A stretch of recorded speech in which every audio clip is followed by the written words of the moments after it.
Now, let's say we want to apply a label to this.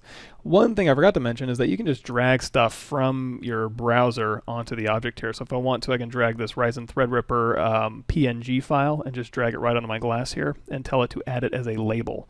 Now that we've done this, we now have access to this new awesome widget here, so we can kind of just move this label around. We can go through here and we can shrink it down.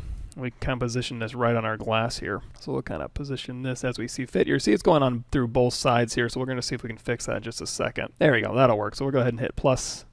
Actually, you know what? I thought the handle was a little bit more over, so let's center it on this side over here. So let's go back to our label here, and we'll just choose Move Textures, and now we can just kind of click and move this. This is in KeyShot 7.1, much nicer to manipulate and scale your objects than it has been in previous versions.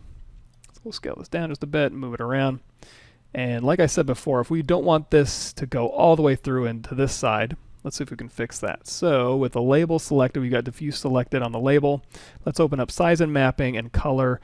The color, you can change the brightness and contrast if you want to blend it with black if for some reason, or a lighter shade of black. If you want to just kind of dumb it down a bit, you can, but I'm going to go ahead and not blend it with a color. On this one here, if we turn off two-sided, that's more... This glass is a solid glass.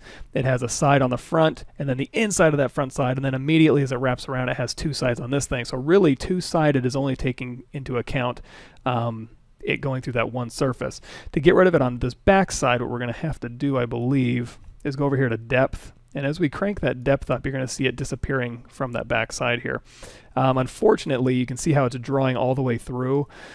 I believe in order to really fix that, what I'd have to do is split this thing into two surfaces, because you're going to see as I drag that depth down, I can kind of dial it out, but I also start losing my main texture here. So I'm not going to worry too much about it. I think it looks fine, but just in case you're trying to fix that, don't quote me on this, but I believe you'd have to split this into two separate surfaces in order to get this to render without it going through the backside if you are working with thinner surfaces here.